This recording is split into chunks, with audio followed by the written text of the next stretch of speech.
নমস্কাৰ, মই জিমিয়ে আকৌ এবাৰ তোমালোক সকলোকে প্ৰভাতী সূৰুজলৈ স্বাগতম জনাইছোঁ। আশা কৰোঁ সকলো ভালে আছা, মোৰো ভালেই।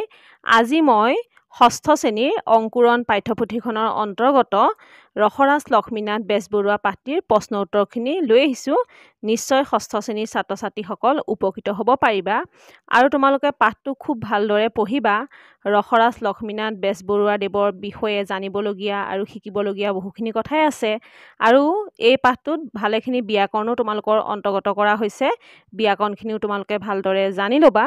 তেতিয়াহ'লে আহা মৰমৰ ছাত্ৰ ছাত্ৰীসকল, আজি আমি ৰসৰাজ লক্ষ্মীনাথ বেজবৰুৱা পাঠটিৰ প্ৰশ্ন উত্তৰখিনি লৈ আগবাঢ়োঁ। আৰু যদি ভিডিঅ'টো চাই ভাল লাগে, লাইক কৰিবা, কমেণ্ট কৰিবা, পাৰিলে শ্বেয়াৰ কৰিবা আৰু যিসকলে আজি মোৰ চেনেলত প্ৰথম ভুমুকি মাৰিছা তেওঁলোকে চেনেলটো ছাবস্ক্ৰাইব কৰি ল'বা। তেতিয়া মোৰ এনেধৰণৰ শিক্ষামূলক ভিডিঅ'সমূহ তোমালোকে পাই থাকিবা।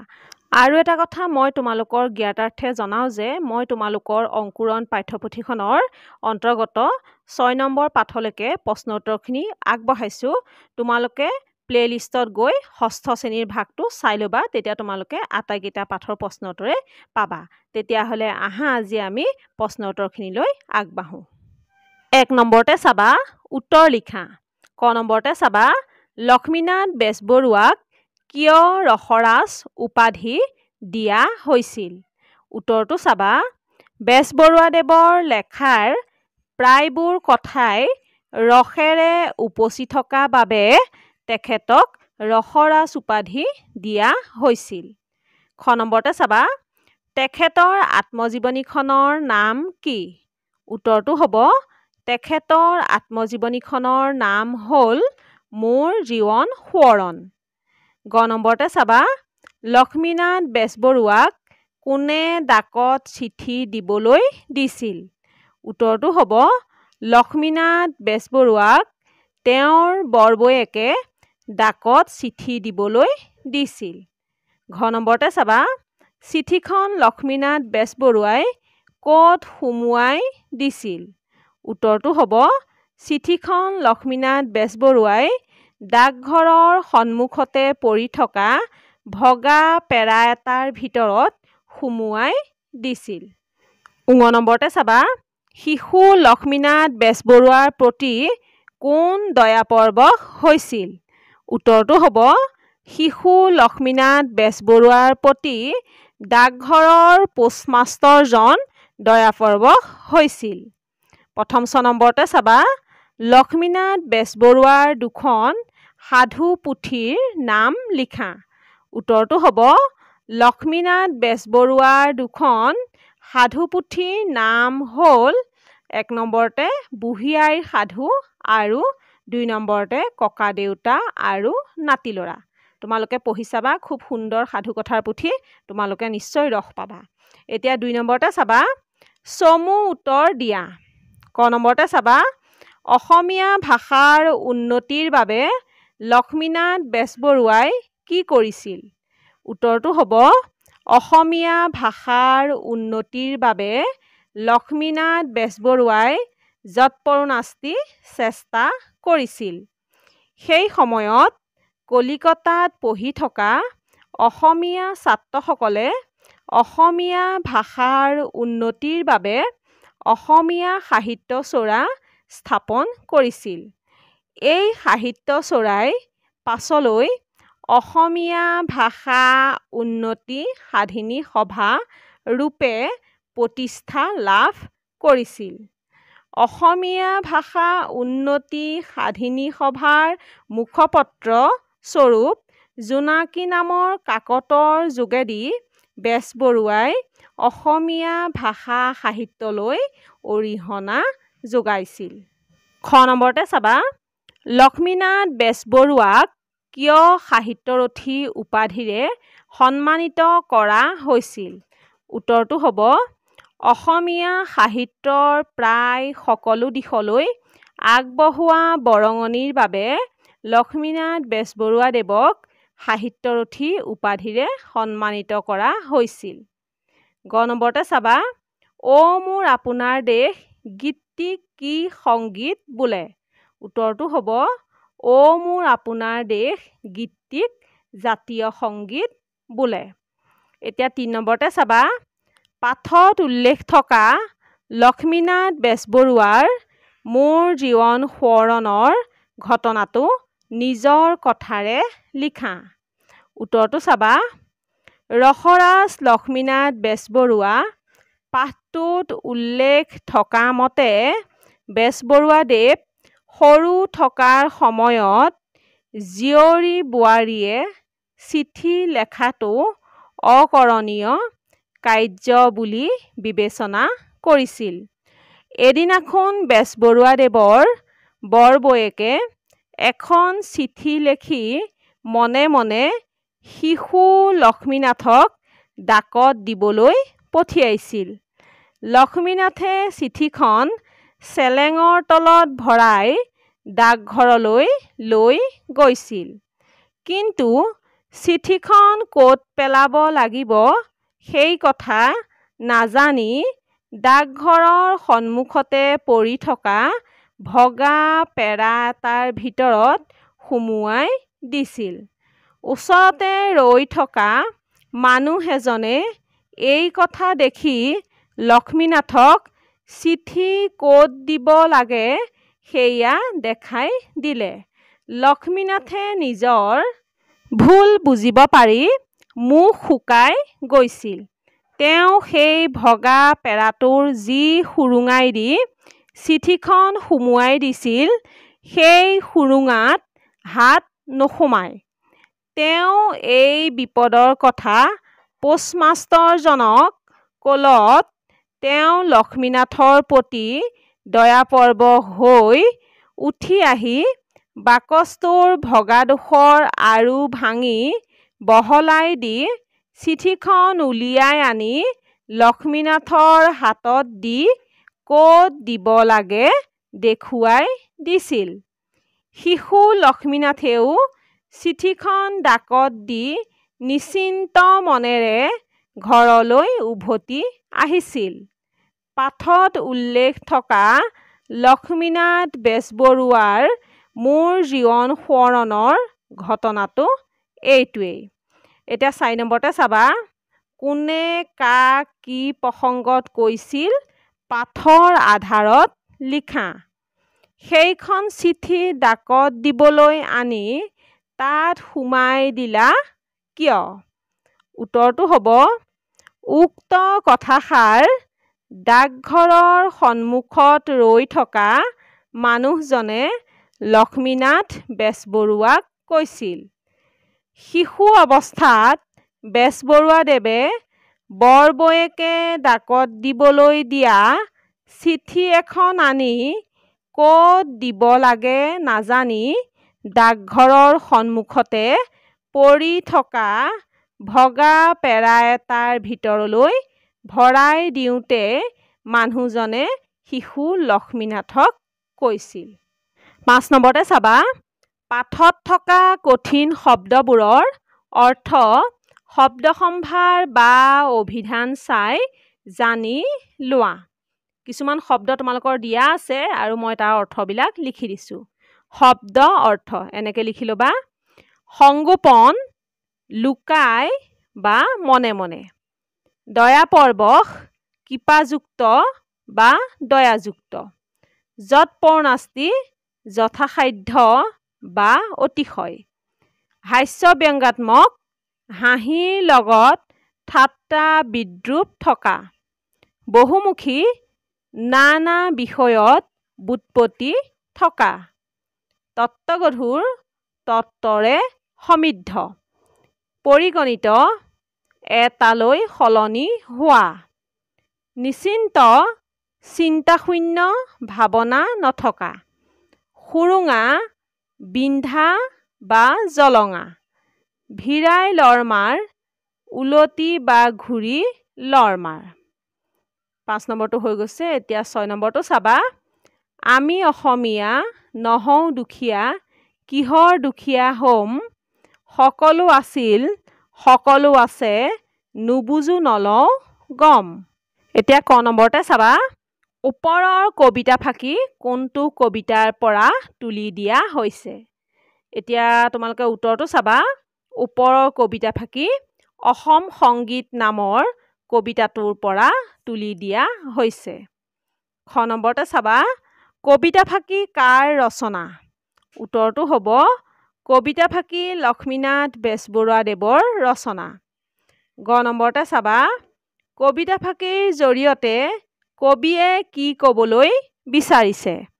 উত্তৰটো হ'ব কবিতা ফাঁকিৰ জৰিয়তে কবিয়ে এইয়াই ক'বলৈ বিচাৰিছে যে আমি অসমীয়া কেতিয়াও দুখীয়া নহওঁ। আমাৰ অসমত সকলো আছিল আৰু বৰ্তমানেও আছে। অৰ্থাৎ অসমখন বহুতো অমূল্য অৱদানেৰে ভৰপূৰ হৈ আছে। সেয়েহে আমি কেতিয়াও দুখীয়া নহওঁ। এতিয়া 7 নম্বৰতে চাবা, লক্ষ্মীনাথ বেজবৰুৱাৰ বিষয়ে 10টা বাক্য লিখা। মই তোমালোকক উত্তৰটো চমুৱাই লিখি দিছোঁ। লক্ষ্মীনাথ বেজবৰুৱাদেৱৰ বিষয়ে 10টা বাক্য লিখিবলৈ হ'লে আমাৰ অলপ টানেই লাগে, কাৰণ তেওঁৰ বিষয়ে 10টা বাক্য লিখি সম্পূৰ্ণ কৰিব নোৱাৰি। এনে এজন বহুমুখী প্ৰতিভাসম্পন্ন ব্যক্তিৰ বিষয়ে এনেদৰে লিখাটো সম্ভৱ নহয়। তথাপিতো মই তোমালোকক 10-11টামান বাক্য থোৰতে লিখি দিছোঁ, তোমালোকে চাই ল'বা। অসমীয়া ভাষা সাহিত্যৰ সমৃদ্ধিৰ অৰ্থে অবিৰতভাৱে চিন্তা আৰু কাৰ্য কৰা লোকসকলৰ ভিতৰত অন্যতম ব্যক্তি হ'ল লক্ষ্মীনাথ বেজবৰুৱা। 1864 চনৰ কাতি মাহৰ লক্ষ্মী পূৰ্ণিমাৰ দিনা বেজবৰুৱাদেৱৰ জন্ম হৈছিল। তেওঁৰ পিতৃৰ নাম দীননাথ বেজবৰুৱা আৰু মাতৃৰ নাম থানেশ্বৰী দেৱী আছিল। তেখেতে শিৱসাগৰত স্কুলীয়া শিক্ষা সমাপ্ত কৰি কলিকতাৰ চিটি কলেজৰ পৰা BA পাছ কৰে। ইংৰাজ চৰকাৰে তেওঁক মুন্সিফ পদ যাচিছিল যদিও তেওঁ তাক প্ৰত্যাখ্যান কৰি স্বাধীনতা প্ৰয়াসী মনৰ পৰিচয় দিছিল। কলিকতাত থকা কালতে তেওঁ কলিকতাৰ বিখ্যাত ঠাকুৰ পৰিয়ালৰ জীয়াৰী প্ৰজ্ঞাসুন্দৰী দেৱীৰ লগত বিবাহপাশত আবদ্ধ হয়। বেজবৰুৱাদেৱে স্বাধীন ব্যৱসায়কে জীৱনৰ সম্বল কৰি লৈ প্ৰথমে অসমৰ বিখ্যাত সদাগৰ ভোলানাথ বৰুৱাৰ সৈতে কাঠৰ ব্যৱসায় কৰে। শেষত তেওঁ নিজাকৈ সম্বলপুৰত কাঠৰ ব্যৱসায় কৰে। বেজবৰুৱাদেৱে অসম সাহিত্য সভাৰ গুৱাহাটীত অনুষ্ঠিত 7ম অধিৱেশনত সভাপতিত্ব কৰে। অসমীয়া সাহিত্যত এটা যুগৰ সৃষ্টি কৰা বেজবৰুৱাৰ ৰচনাৰাজিসমূহ হ'ল বুঢ়ী আইৰ সাধু, ককাদেউতা আৰু নাতি ল'ৰা, জুনুকা, লিটিকাই, নোমল, পাচনি, বেলিমাৰ, চক্ৰধ্বজ সিংহ, জয়মতী কুঁৱৰী, শংকৰদেৱ, মোৰ জীৱন সোঁৱৰণ, পদুম কুঁৱৰী, কদমকলি ইত্যাদি। জাতীয় গৌৰৱত চিৰ গৌৰৱান্বিত এইজনা মহান মনীষীয়ে 1938 চনত ইহলীলা সম্বৰণ কৰে। এইখিনিয়ে লক্ষ্মীনাথ বেজবৰুৱাদেৱৰ বিষয়ে মই তোমালোকলৈ থোৰতে লৈ আহিলোঁ। আৰু তেখেতৰ ৰচনাৰাজি ভালেখিনি আছে, মই তোমালোকক কিছুমানহে ইয়াত লিখাই দিছোঁ। এতিয়া আহিল তোমালোকৰ ভাষা অধ্যয়ন। এতিয়া 8 নম্বৰতে চাবা, তলত দিয়া শব্দবোৰ পঢ়া আৰু কোনটো কি পদ তালিকাখনত শ্ৰেণীভুক্ত কৰা। তোমালোকক ইয়াত কিছুমান শব্দ দিয়া আছে, চাবা। লক্ষ্মীনাথ, তেওঁ, মই, কলকাতা, শ্ৰীমন্ত শংকৰদেৱ, শ্ৰী শ্ৰী মাধৱদেৱ, মোৰ, কৰে, ধুনীয়া, তাই, শুৱনি, সি, তোমালোক, দুষ্টালি, ৰসাল, দীঘল, মিঠা, দয়া, ডাকঘৰ, ভগা, পেৰা অথবা চন্দ্ৰকুমাৰ, গুৱাহাটী আৰু মাৰিছিল যদি। এইবিলাক এতিয়া কোনটো কি পদত তালিকাভুক্ত কৰিব দিছে। আমাৰ পদ 5 প্ৰকাৰ, তোমালোকে নিশ্চয় জানা পদ 5 প্ৰকাৰ: বিশেষ্য পদ, বিশেষণ পদ, সৰ্বনাম পদ, ক্ৰিয়াপদ আৰু অব্যয় পদ। এতিয়া তোমালোকক এইখিনি ভাগত কোনটো কি ভাগত পৰিব লিখিব দিছে আৰু তোমালোকক মই লিখাই দিছোঁ, তোমালোকে চাই ল'বা। কিতাপত থকাৰ দৰে তালিকা কৰি ল'লোঁ। এতিয়া বিশেষ্য পদত চাবা, আৰু তোমালোকে বিশেষ্য পদ মানে জানাই, নাম বুজোৱা পদবিলাকেই হৈছে বিশেষ্য পদ। আৰু আমি যিবিলাক বস্তু চকুৰে দেখোঁ সেইবিলাক বস্তু বিশেষ্যতে পৰে। এতিয়া মই বিশেষ্য পদত কি কি পৰিব লিখি দিছোঁ চাবা: লক্ষ্মীনাথ, কলকাতা, শ্ৰীমন্ত শংকৰদেৱ, শ্ৰী শ্ৰী মাধৱদেৱ, ডাকঘৰ, পেৰা, চন্দ্ৰকুমাৰ, গুৱাহাটী, দয়া, দুষ্টালি, এইকেইটা বিশেষ্য পদত পৰিব। তাৰপাছত চাবা তোমালোকৰ বিশেষণ। বিশেষণ পদ মানে হৈছে বিশেষ্য পদৰ দোষ, গুণ, পৰিমাণ, অৱস্থা বুজোৱা পদবিলাকেই হৈছে বিশেষণ পদ। বিশেষণ পদত পৰিছে ধুনীয়া, শুৱনি, ৰসাল, দীঘল, মিঠা, ভগা। এতিয়া আহিল সৰ্বনাম পদ। সৰ্বনাম পদ মানে তোমালোকে জানানে যে বিশেষ্য পদৰ সলনি যি পদ বহে সেয়া হ'ল সৰ্বনাম পদ। সৰ্বনাম পদত পৰিছে চাবা তেওঁ, মই, মোৰ, তাই, সি। এতিয়া আহিল অব্যয় পদ। অব্যয় পদ মানে তোমালোকে জানানে যে যি পদৰ কোনো কাল, পুৰুষ আৰু বচনতে ৰূপৰ কোনো পৰিৱৰ্তন নহয়, সেইবিলাক পদেই হৈছে অব্যয় পদ। অব্যয় পদত পৰিছে অথবা আৰু যদি। এতিয়া আহিল ক্ৰিয়াপদ। ক্ৰিয়াপদ মানে হৈছে কোনো কাম কৰা বা হোৱা বুজোৱা পদবোৰকে ক্ৰিয়াপদ বোলে। ক্ৰিয়াপদত পৰিছে মাৰিছিল, কৰে। এইখিনিয়ে মই তোমালোকক তালিকা বনাই কৰি দিলোঁ। এতিয়া তোমালোকে 9 নম্বৰতে চাবা, সোঁফালৰ খালী বাকচত একোটাকৈ বাক্য লিখা। 9 নম্বৰ প্ৰশ্নটোৰ উত্তৰ কৰিবলৈ যোৱাৰ আগতে তোমালোকে এই পাঠটো ভালকৈ পঢ়ি চাবা। এইখিনি তোমালোকৰ জানিবলগীয়া বহুখিনি কথাই আছে। এইখিনি পঢ়িলে তোমালোকে সৰল বাক্য, মিশ্ৰ বাক্য, যৌগিক বাক্য, তাৰপিছত আহিল তোমালোকৰ প্ৰশ্নবোধক বাক্য, নিশ্চয়াত্মক বাক্য, ইচ্ছাত্মক বাক্য, অনুজ্ঞাবোধক বাক্য আৰু ভাৱবোধক বাক্যৰ বিষয়ে জানিব পাৰিবা। মই ভাবোঁ তোমালোকৰ 52 নম্বৰ পৃষ্ঠাটো তোমালোকে ভালদৰে পঢ়ি চাবা, তেতিয়াহে তোমালোকে এই প্ৰশ্নটোৰ উত্তৰখিনি ভালদৰে বুজি পাবা। এইখিনি মই এতিয়া বুজাই নাথাকোঁ, তোমালোকক মই 9 নম্বৰটো কৰাই দিছোঁ। তোমালোকে কিন্তু এইখিলা পাঠ ভালকৈ পঢ়ি চাবা, তেতিয়াহে তোমালোকে 9 নম্বৰটো বুজি পাবা। তোমালোকক মই এতিয়া এটা সৰল বাক্য লিখাই দিছোঁ। সৰল বাক্যটো চাবা: আমি ৰাতিপুৱা শ্বিলঙলৈ যাম। আৰু এতিয়া মিশ্ৰ বাক্যটো চাবা: যেতিয়া ৰাতিপুৱা হ'ব তেতিয়া আমি শ্বিলঙলৈ যাম। যৌগিক বাক্যটো হ'ব: তাই পঢ়া শুনাত ভাল কিন্তু তাইৰ ব্যৱহাৰ বেয়া। নিশ্চয়াত্মক বাক্যটো চাবা: দীপকে সদায় আবেলি কাম কৰে। প্ৰশ্নবোধক বাক্যটো চাবা: ৰাতিপুৱা শুই উঠি পঢ়া শুনা কৰিবানে? আৰু এনেকৈ প্ৰশ্নবোধক চিন দিব লাগিব। ইচ্ছাত্মক বাক্যটো চাবা: তুমি দীৰ্ঘজীৱী হোৱা।